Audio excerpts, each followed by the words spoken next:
9 ಈ ಆಧಾರಿತವಾಗಿ ನಾನು ಏನು ಮಾಡ್ತಾ ಇದ್ದೀನಿ ಅಂತಂದ್ರೆ ಎಲ್ಲರಿಗೂ ಪ್ರಮುಖ ಅಂಶಗಳನ್ನು ಹೇಳಲಿಕ್ಕೆ ಹೊರಟಿದ್ದೀನಿ. ಯಾಕೆಂತಂದ್ರೆ ಪ್ರತಿಯೊಬ್ಬರು ಏನು ಮಾಡ್ತಾರಪ್ಪ ಅಂತಂದ್ರೆ ಪ್ರಶ್ನೆ ಹೇಳೋದು ಆಮೇಲೆ ಉತ್ತರ ಹೇಳೋದು ಇಂಥ ವ್ಯವಸ್ಥೆಯನ್ನು ಇಡೀ ವರ್ಷದುದ್ದಕ್ಕೂ ಮಾಡ್ತಾ ಇದ್ದಾರೆ ಮತ್ತು ನಾನು ಮಾಡ್ತಾ ಬಂದಿದ್ದೀನಿ. ಅಂದರೆ ಇವಾಗ ಏನಾಗಿದೆಪ್ಪ ಅಂತಂದ್ರೆ ಅಬ್ಜೆಕ್ಟಿವ್ ಟೈಪ್ ಕ್ವಶನ್ಸ್ ಇರೋದ್ರಿಂದ ಅಂದ್ರೆ ಅಲ್ಲಿ ಆಪ್ಷನ್ಸ್ ಕೊಡ್ತಾ ಏನು ಮಾಡ್ತಾ ಇದ್ದಾರಪ್ಪ ಅಂತಂದ್ರೆ ಕ್ವಶನ್ಸ್ ನಿಮಗೆ ಕೇಳ್ತಾರೆ. ಹಂಗಾಗಿ ಅಲ್ಲಿ ಏನಾಗ್ತದಪ್ಪ ಅಂದ್ರೆ ನೇರವಾಗಿ ನಿಮಗೆ ಉತ್ತರ ಪರ್ಫೆಕ್ಟ್ ಇತ್ತು ಅಂತಂದ್ರೆ ಆಪ್ಷನ್ ನೋಡಿದ ಕೂಡಲೇ ನಿಮ್ಗೇನು ಸಿಗ್ತದೆ, ಉತ್ತರ ಸಿಗ್ತದೆ ಅನ್ನೋ ಕಾರಣಕ್ಕಾಗಿ ನಾನು ಏನು ಮಾಡ್ತಾ ಇದ್ದೀನಿ ಅಂತಂದ್ರೆ ಈ 9ನೇ ಅಧ್ಯಾಯದೊಳಗಿರುವಂಥ ಅತಿ ಪ್ರಮುಖ ಅಂಶಗಳನ್ನು ಇಲ್ಲೇ ಹೇಳ್ತಾ ಹೋಗ್ತಾ ಇದ್ದೀನಿ. ಅವುಗಳಲ್ಲಿ ಮೊದಲನೇದು, ಈಗ ಜವಾಹರ್ಲಾಲ್ ನೆಹರು ಇವರು ಭಾರತದ ವಿದೇಶಾಂಗ ನೀತಿಯ ಶಿಲ್ಪಿ. ಇದನ್ನ ನಾವೇನು ಮಾಡಬೇಕಪ್ಪ ಅಂತ ನೆನ್ಪಿಟ್ಕೊಳ್ಬೇಕು. ಭಾರತದ ವಿದೇಶಾಂಗ ಶಿಲ್ಪಿ ಯಾರು ಅಂತ ಕೇಳಿದ್ದಾಗ ನಮ್ಗೆ ಅಲ್ಲಿ ಉತ್ತರ ಏನು ಮಾಡ್ಬೇಕಾಗ್ತದೆ, ಜವಾಹರ್ಲಾಲ್ ನೆಹರು ಅಂತ ಅಲ್ಲೇ ನೋಡಿ ಇಟ್ಕೊಳ್ಬೇಕಾಗ್ತದೆ. ಇನ್ನು ಅದೇ ರೀತಿಯಾಗಿ ಭಾರತದ ವಿದೇಶಾಂಗ ನೀತಿಗೆ ಸಂಬಂಧಿಸಿದ ಹಾಗೆ ಸಂವಿಧಾನದೊಳಗೆ ಯಾವ ವಿಧಿ ಅಳವಡಿಸಲಾಗ್ಯದ ಅನ್ನುವಂಥದ್ದು ನಾವು ನೋಡಿದ್ದಾದ್ರೆ ಅಲ್ಲೇ ನಮ್ಗೆ ಉತ್ತರ ಏನು ಬರಬೇಕಾಗ್ತದಪ್ಪ ಅಂತಂದ್ರೆ 51. ಇದನ್ನು ಡೆಫಿನೆಟ್ ಆಗಿ ನೆನ್ಪಿಟ್ಕೊಳ್ಬೇಕು. ಅಲ್ಲಿ 15 ಕೊಡ್ಬೋದು, ಆಮೇಲೆ 25 ಕೊಡ್ಬೋದು, 32 ಕೊಡ್ಬೋದು, ಏನೆಲ್ಲ ಕೊಡ್ಲಿಕ್ಕೆ ಸಾಧ್ಯದ ಅದನ್ನು ನಮ್ಗೆ ಡೆಫಿನೆಟ್ ಆನ್ಸರ್ ನೆನಪಿರ್ಬೇಕು. ಯಾವುದೇ 51. ಇನ್ನು ಅದೇ ರೀತಿಯಾಗಿ ವಿಶ್ವಸಂಸ್ಥೆ ಸ್ಥಾಪನೆ ಆದದ್ದು 1945 ಇಸ್ವಿ. ಜೊತೆಗೆ ನೀವೇನು ಮಾಡಬೇಕಪ್ಪ ಅಂತಂದ್ರೆ ಅಕ್ಟೋಬರ್ಗೆ ಸಂಬಂಧಿಸಿದಂಗೆ ನೆನಪು ಇಟ್ಕೊಳ್ಬೇಕು. ಇಲ್ಲೇ ಡಿಸೆಂಬರ್ 10ಕ್ಕೆ ಸಂಬಂಧಿಸಿದಂಗೆ ನೆನಪ ಇಟ್ಕೊಳ್ಬೇಕಾಗ್ತದೆ. ಇನ್ನು ನೆಕ್ಸ್ಟ್ ವರ್ಣಭೇದ ನೀತಿ ಎಂದರೇನು ಅಂತ ಒಂದೊಂದಕ್ಕಾಗಿ ನೇರವಾದ ಪ್ರಶ್ನೆ ಕೇಳ್ತಾರೆ. ನಾವು ಏನಾರ ಉತ್ತುತ್ತಾರೆ ಅದನ್ನ ಏನು ಮಾಡಬಾರ್ದು, ಉತ್ತರ ಕೊಡಬಾರ್ದ್ರಿ. ಶ್ವೇತವರ್ಣ ಶ್ರೇಷ್ಠತೆ ಅನ್ನುವಂಥ ಅರ್ಥ ನಿಮ್ಗೆ ಗೊತ್ತಿದ್ರೆ ಸಾಕು. ವರ್ಣಭೇದ ನೀತಿ ಎಂದರೆ ಅಲ್ಲಿ ಏನ್ರಿ, ಶ್ವೇತವರ್ಣ ಶ್ರೇಷ್ಠತೆ ಅಂದ್ರೆ ವೈಟ್ ಇದ್ದವರು ಭಾಳ ಶ್ರೇಷ್ಠ ಅಂತ ಹೇಳಿದಂಗ ಅಂತ ಅದರ ಅರ್ಥ. ಇನ್ನು ಪಂಚಶೀಲ ತತ್ವಕ್ಕೆ ಸಹಿ ಹಾಕಿದವರು ಇವರು ಕೆಲವೊಂದಿಷ್ಟು ಸಹಿಗಳದಾವ್ರಿ. ಯಾವುದು ಪಂಚಶೀಲ ತತ್ವ ಇರ್ಬೋದು, ತಾಸ್ಕೆಂಡ್ ಒಪ್ಪಂದ ಇರ್ಬೋದು, ಇಂಥವು ಸಾಕಷ್ಟು ಇದಾವ್ರಿ. ಆ ಸಹಿ ಯಾರ್ಯಾರು ಹಾಕ್ಯಾರ, ಯಾವಾಗ ಹಾಕ್ಯಾರ ಅನ್ನುವಂಥದ್ದನ್ನ ನಾವು ನೋಡ್ತಾ ಹೋಗ್ಬೇಕಾಗಿದೆ. ಅದರಲ್ಲಿ ಸ್ಪೆಷಲಿ ಪಂಚಶೀಲ ತತ್ವಕ್ಕೆ ಸಹಿ ಹಾಕಿದವರು ಭಾರತದ ಪ್ರಧಾನಿ ಜವಾಹರ್ಲಾಲ್ ನೆಹರು ಮತ್ತು ಚೈನಾಕ್ಕೆ ಸಂಬಂಧಿಸಿದಂಗೆ ಪ್ರಧಾನಿ ಚೌ ಎನ್ ಲೈ ಅಂತ. ಇನ್ನೊಮ್ಮೆ ನೆನ್ಬಿಟ್ಕೊಡ್ರಿ, ಚೌ ಎನ್ ಲೈ. ಇನ್ನು ಈಗ ಹೊಸ ವರ್ಷಕ್ಕೆ ಸಂಬಂಧಿಸಿದಂಗೆ 2025ಕ್ಕೆ ಸಂಬಂಧಿಸಿದಂಗೆ ಮಧುಚಂದ್ರ ಅಂತ ಯಾವ ದೇಶಕ್ಕೆ ಸಂಬಂಧಿಸಿದಂಗೆ ಸಂಬಂಧಗಳು ಕಾಣಿಸ್ತದ ಅಂತ ಕರೆದಿದ್ದಾರ. ಅದಕ್ಕೆ ಭಾರತ ಮತ್ತು ಚೈನಾ ಇವು ಎರಡರ ದೇಶದ ಸಂಬಂಧಕ್ಕೆ ಏನಂತ ಕರೀತಾರೆ, ಮಧುಚಂದ್ರ ಅಂತ ಕರೀತಾ ಇದ್ದಾರೆ. ಇನ್ನು ನೆಕ್ಸ್ಟ್ NPT ವಿಸ್ತರಿಸಿ ಅಂತ ಕೇಳಿದ್ದಾದ್ರೆ ಅಣ್ವಸ್ತ್ರ ನಿಷೇಧ ಒಪ್ಪಂದ. ಇದು ಭಾರತಕ್ಕೆ ಸಂಬಂಧಿಸಿದಂಗೆ ಆಗಿದೆ.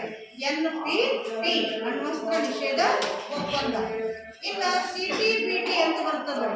CTBT ಅವಾಗ ಸಮಗ್ರ ಅಣ್ವಸ್ತ್ರ ಪರೀಕ್ಷೆ ನಿಷೇಧ ಒಪ್ಪಂದ ಅಂತ ಬರ್ತದೆ. ಇನ್ನೊಂದು ಬುದ್ಧನ ನಸು ನಗು ಅಂಥೇಳಿ ನಮ್ಗೇನು ಮಾಡ್ತಾರಪ್ಪ ಅಂತಂದ್ರೆ ಯಾವಾಗ ಆಯಿತು ಅಂತ ಕೇಳ್ತಾರೆ. ಅದು 1974ರಲ್ಲಿ ಅಂತ. ಬುದ್ಧನ ನಸು ನಗು ನಮ್ಗೆ ಪಾಠಕ್ಕಿಲ್ಲ ಅಂತ ಅನ್ನಕ್ಕೆ ಹೋಗ್ಬೇಡ್ರಿ, ಇದು ಪಾಠದೊಳಗೆ ಬಂದದ್ದಾದ. ಹಂಗಾಗಿರೋದ್ರಿಂದ ಬುದ್ಧನ ನಸು ನಗು ಇದು ಪಾಠದ ಒಳಗಿರುವಂತಹ ಪ್ರಶ್ನೆ. ಅಂದ್ರೆ ಎಲ್ಲರೂ ಕೇಳ್ತಿರ್ತಾರೆ, ಮೇಡಮ್ ಪಾಠದ ಹಿಂದಿನ ಪ್ರಶ್ನೆ ಅಷ್ಟೇ ಬರ್ತಾವೇನು ಅಂತ. ಅದಕ್ಕೆ ಹಿಂದಿನ ಪ್ರಶ್ನೆಯ ಜೊತೆಗೆ ನಾನು ಏನು ಮಾಡಿದ್ದೀನಿ ಅಂತಂದ್ರೆ ಒಳಗಿರುವಂತಹ ಪಾಠದ ಪ್ರಶ್ನೆಗಳನ್ನು ತೆಗೆದಿದ್ದೀನಿ. ಅದರಲ್ಲಿ ಬಂದಿದ್ದಾದ್ರೆ ನಿಮ್ಗೆ ಬರಲಿಕ್ಕೆ ಅನುಕೂಲ ಆಗ್ತದ. ಅದಕ್ಕೆ ಬುದ್ಧನ ನಸು ನಗು 1974ರಲ್ಲಿ ನಡೆದ. ಇನ್ನು ಇಂದಿರಾ ಗಾಂಧಿ ಈ ಶಾಂತಿ ಪ್ರಶಸ್ತಿ ಅನ್ನುವಂಥದ್ದು ಮೊನ್ನೆ ಪರೀಕ್ಷೆಗೂ ಬಂದಿತ್ತು ನಮಗೆ.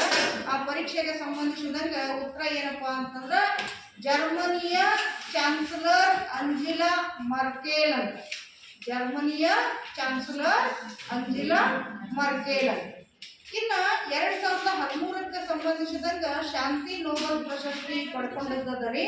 ಅದು ಯಾವುದಕ್ಕೆ ಪಡ್ಕೊಂಡಿದ್ದಾರಪ್ಪ ಅಂತಂದ್ರೆ ರಾಸಾಯನಿಕ ಅಸ್ತ್ರಗಳ ನಿಷೇಧ ಸಂಘಟನೆ ಅಂತ. ನೋಡ್ರಿ, ಇನ್ನೊಂದು ಸರಿ ಹೇಳ್ತಾ ಇದ್ದೀನಿ. 2013 ನೋಬೆಲ್ ಶಾಂತಿ ಪ್ರಶಸ್ತಿ ಅದ. ಅದು ಯಾವ ವಿಷಯಕ್ಕೆ ಬಂದದಪ್ಪ ಅಂದ್ರೆ ರಾಸಾಯನಿಕ ಅಸ್ತ್ರಗಳ ನಿಷೇಧ ಸಂಘಟನೆ ಅಂತ. ಅದನ್ನ OPCW ಅಂತ ನಾವು ಶಾರ್ಟ್ನಾಗ ಹೇಳಲಿಕ್ಕಾಗ್ತದೆ. ಇನ್ನು ಅದೇ ರೀತಿಯಾಗಿ 1990 ನಮೀಬಿಯಾ ಅನ್ನುವಂಥ ರಾಷ್ಟ್ರ ಸ್ವತಂತ್ರ ಆಗ್ಯದ ರೀ. ಅಂದ್ರೆ ನಮೀಬಿಯಾ ಯಾವಾಗ ಸ್ವತಂತ್ರ ಆಯಿತು ಅಂತ ಹೇಳಲಿಕ್ಕೆ ಚಾನ್ಸಸ್ ಇಲ್ಲ, ಹಾಗಾಗಿರೋದ್ರಿಂದ 1990 ಆಗ್ಯದ. ಇನ್ನು ಅದೇ ರೀತಿಯಾಗಿ 1994 ಆಫ್ರಿಕಾ ದೇಶಕ್ಕೆ ಸಂಬಂಧಿಸಿದಂಗ ನೆಲ್ಸನ್ ಮಂಡೇಲಾ ಇವರು ಏನ್ ಮಾಡಿದಾರಪ್ಪ ಅಂತಂದ್ರ ಈ ಕಪ್ಪು ವರ್ಣಕ್ಕೆ ಸಂಬಂಧಿಸಿದಂಗ ಅಧ್ಯಕ್ಷೀಯ ಸ್ಥಾನವನ್ನ ಪಡ್ಕೊಂಡಿದ್ದಾರೆ. ಹಾಗಾಗಿ ಅಲ್ಲಿ ಅವಕಾಶವನ್ನ ಕಲ್ಪಿಸಲಾಗಿದೆ. ಶಕ್ತಿ ಬಣ ಇರುವಂತ ರಾಷ್ಟ್ರಗಳು ಯಾವಿದಾವ ಅಂತ ನಾವು ನೋಡಿದ್ದಾದ್ರೆ ಅಮೆರಿಕ ಮತ್ತು ಸೋವಿಯತ್ ಯುನೈಟೋ. ಇಲ್ಲಿ ನಾರ್ತ್ ಅಟ್ಲಾಂಟಿಕ್ ಟ್ರೀಟ್ ಆರ್ಗನೈಸೇಷನ್ ಅಂತ ಬರ್ತದೆ. ಏನ್ರಿ? North Atlantic treaty NATO, SEATO ಇವೆರಡು ಮಿಲಿಟರಿ ಬಣಗಳಿದಾವೆ. ಹಂಗಾಗಿರೋದ್ರಿಂದ ಇಲ್ಲಿ ಸೀಟೋ ಮಾತಾಡ್ಬೇಡ್ರಿ, SEATO South East Asian treaty organisation ಅಂತ ಬರ್ತದೆ. ನೆಕ್ಸ್ಟ್ ಸೆಂಟೋ ಅಂತ CENTO ಅಂತ ಸೆಂಟ್ರಲ್ ಟ್ರೀಟ್ ಆರ್ಗನೈಸೇಷನ್ ಅಂತ ಬರ್ತದೆ ರೀ. ಇವುಗಳ ಕಡೆಗೆ ನೀವೇನ್ ಮಾಡಬೇಕು, ಗಮನ ಹರಿಸ್ಬೇಕ್ರಿ. ಹಾಗೆ ಹೇಳಿದಾಗೆ ಮಿಲಿಟರಿ ಬಣಗಳನ್ನ ಹೆಸರಿಸಿ ಅಂತ 2 ಅಂಕಕ್ಕಾಗಿ ನಿಮಗೆ ಬರ್ತದ. ಅದರಲ್ಲಿ ನ್ಯಾಟೋ, ಆಮೇಲೆ ಅಂಜೂಸ್, ಸಿಯಾಟೋ, ಸೆಂಟೋ, ವಾಕರ್ ಫ್ಯಾಕ್ಟ್ ಅಂತ ಬರ್ತದೆ. ಇವೆಲ್ಲವೂ ಯಾವ್ದಕ್ಕೆ ಬರ್ತದ್ರಿ? ಮಿಲಿಟರಿ ಬಣಗಳಿಗೆ ಸಂಬಂಧಿಸಿದಂಗ ಅಥವಾ ಮಿಲಿಟರಿ ಕೂಟ ಅಂತಲೂ ಹೇಳ್ಬೋದು. ಇನ್ನು ಅದೇ ರೀತಿಯಾಗಿ ಭಾರತ ಮತ್ತು ಸೋವಿಯತ್ ಸಂಬಂಧ ಇದು ಸಾಂಪ್ರದಾಯಿಕವಾದದ್ದು. ಜನತೆ ಮತ್ತು ಜನತೆಯ ನಡುವಿನ ಸಂಬಂಧ ಅಥವಾ ವಿದೇಶಾಂಗ ನೀತಿಯ ತಳಹದಿ ಅನ್ನೋ ರೀತಿಯಲ್ಲಿ ಹೇಳ್ತಾ ಇದ್ದಾರೆ. ಇನ್ನು ಅತಿ ಇಂಪಾರ್ಟೆಂಟ್ ಯಾವುದಪ್ಪ ಅಂದ್ರೆ ಗ್ಲಾಸ್ ನಾಸ್ಟ್, ಹಂಗಂದ್ರ ಮುಕ್ತತೆ. ಗ್ಲಾಸ್ ನಾಸ್ಟ್ ಅಂತಂದ್ರೆ ಮುಕ್ತತೆ. ಪೆರೆಸ್ಟ್ರಾಯ್ ಅಂತಂದ್ರ ಪುನರ್ರಚನೆ ಅಂತ. ಇವು 2 ಭಾಳ ಇಂಪಾರ್ಟೆಂಟ್ ಅದಾವ್ರಿ. 2 ಮಾರ್ಕ್ಸ್ಗೆ ಕೇಳ್ತಾರೆ. ಗ್ಲಾಸ್ ನಾಸ್ಟ್ ಅಂದ್ರೆ ಏನು, ಪೆರೆಸ್ಟ್ರಾಯ್ ಅಂತಂದ್ರೆ ಏನು ಅಂತ. ಯಾಕಂತಂದ್ರೆ ಇದು ಪರೀಕ್ಷೆಗೆ ಸಂಬಂಧಿಸಿದಂಗ 2 ಅಂಕಕ್ಕೆ ಹೆಸರು ಕೇಳಿದ್ರನ್ನ ಗಾಬರಿ ಆಗ್ತಿರ್ತದ. ಅದಕ್ಕೆ ಗಾಬರಿ ಆಗೋ ಅವಶ್ಯಕತೆ ಇಲ್ಲ. ಇಲ್ಲ ಗ್ಲಾಸ್ ನಾಸ್ಟ್ ಅಂತಂದ್ರ ಮುಕ್ತತೆ ಮತ್ತು ಪೆರೆಸ್ಟ್ರಾಯ್ ಅಂತಂದ್ರ ಪುನರ್ ರಚನೆ. ಇನ್ನ ಭಾರತೀಯ ಬಾಹ್ಯಾಕಾಶ ಸಂಶೋಧನಾ ಕೇಂದ್ರ ಎಲ್ಲೈತಿ ಅಂತ ನಮಗೆ ಕೇಳಿದ್ದಾದ್ರೆ ಇಸ್ರೋ ಒಳಗದ ಅಂತ ಬರಿಬೇಕು. ಇದು ನಮ್ಮ ಭಾರತ ದೇಶಕ್ಕೆ ಸಂಬಂಧಿಸಿದ. ಇನ್ನು ರಷ್ಯಾದ ಗ್ಲಾವ್ ಕಾಸ್ಮಾಸ್ ಒಪ್ಪಂದ ಅಂತ ರಷ್ಯಾಕ್ಕೆ ಸಂಬಂಧಿಸಿದಂಗ ಇಲ್ಲಿ ಒಪ್ಪಂದ ಆಗ್ಯದ್ರಿ. ಅದು ಯಾವ ಒಪ್ಪಂದ ಅಂತಂದ್ರೆ ಗ್ಲಾವ್ ಕಾಸ್ಮಾಸ್ ಒಪ್ಪಂದ ಅಂತ. ಇದು ಭಾರತ ಮತ್ತು ರಷ್ಯಾ ನಡುವಾಗ್ಯದ. ಇನ್ನು ನಿಮಗೆ ಬುದ್ಧನ ಪುಣ್ಯ ಭೂಮಿ ಯಾವುದು ಅಂತ ಕೇಳ್ತಾರೆ. ಭಾರತ ಅಂತ ಬರ್ಲಿಕ್ಕೆ ಹೋಗ್ಬೇಡ್ರಿ, ಚೈನಾ. ಇದು ಬುದ್ಧನ ಪುಣ್ಯ ಭೂಮಿ. ಇನ್ನು ಹಿಂದಿ ಚೀನಿ ಬಾಯಿ ಅನ್ನೋ ರೀತಿಯಲ್ಲಿ ಏನ್ ಮಾಡ್ತಾ ಇದ್ದಾರಪ್ಪ ಅಂತಂದ್ರೆ ಇಲ್ಲೇ ಕರಿತಾ ಇದ್ದಾರ. ಯಾವ್ದಕ್ಕಪ್ಪ ಅಂತಂದ್ರೆ ಸೈನೋ ಇಂಡಿಯಾ. ಇನ್ನು ಇದಕ್ಕೆ ಮಧುಚಂದ್ರ ಕಾಲ್ ಅಂತಲೂ ಕರಿತಾ ಇದ್ದಾರೆ. ಇನ್ನು ಅದೇ ರೀತಿಯಾಗಿ LAC ಇದು ಒಂದ್ಸರಿ ಬಂದ್ ಹೋಗ್ಯದಾರಿ ಪರೀಕ್ಷೆಗೆ ಸಂಬಂಧಿಸಿದಂಗ. ಅದರರ್ಥ ಏನು? ಲೈನ್ ಆಫ್ ಆಕ್ಚುಯಲ್ ಕಂಟ್ರೋಲ್ ಅಂತ. ಅದರರ್ಥ ಕನ್ನಡದಾಗ ಗಡಿ ನಿಯಂತ್ರಣ ರೇಖೆ ಅಂತ ಬರ್ತದ. ಇನ್ನು ಅದೇ ರೀತಿಯಾಗಿ ತಾಸ್ಕೆಂಟ್ ಒಪ್ಪಂದ ಇದು ಬಹಳ ಸರಿ ಬಂದದ್ರಿ. ಹಾಗಾಗಿ ಪ್ರಧಾನಿ ಲಾಲ್ ಬಹದ್ದೂರ್ ಶಾಸ್ತ್ರಿ ಮತ್ತು ಪಾಕಿಸ್ತಾನದ ಅಧ್ಯಕ್ಷ ಅಯೂಬ್ ಖಾನ್ ಇವ್ರೇನ್ ಮಾಡಿದಾರಪ್ಪ ಅಂತಂದ್ರೆ ಒಪ್ಪಂದಕ್ಕೆ ಸಹಿ ಹಾಕಿದಾರ. ತಾಸ್ಕೆಂಟ್ ಒಪ್ಪಂದ ಲಾಲ್ ಬಹದ್ದೂರ್ ಶಾಸ್ತ್ರಿ ಮತ್ತು ಅಯೂಬ್ ಖಾನ್ ನೆನ್ಪಿಟ್ಕೊಳ್ಳಿ. ಇನ್ನು ಕಾರ್ಗಿಲ್ ಯುದ್ಧ 1999 ಆಗ್ಯದ. ಅದನ್ನು ಸಹಿತ ನೀವು ನೆನಪಿಟ್ಕೊಳ್ರಿ. ಇನ್ನು ಅದೇ ರೀತಿಯಾಗಿ ವಿಶ್ವ ಸಮಯ ರಾಷ್ಟ್ರ ಅಂತ ಯಾವ್ದಾದ್ರು ಕರೀತಾರ ಅಂತಂದ್ರೆ ಅದು ಭಾರತಕ್ಕೆ. ಹಾಗಾಗಿ ವಿಶ್ವ ಸಮಯ ರಾಷ್ಟ್ರ ಅಂತಂದಾಗ ಬೇರೆ ಬೇರೆ ಯಾವುದೋ ದೇಶ ಹುಡ್ಕೊಳ್ಲಿಕ್ಕೆ ಹೋಗ್ಬೇಡ್ರಿ. ಆ ದೇಶ ಯಾವ್ದ್ರಿ? ಭಾರತ.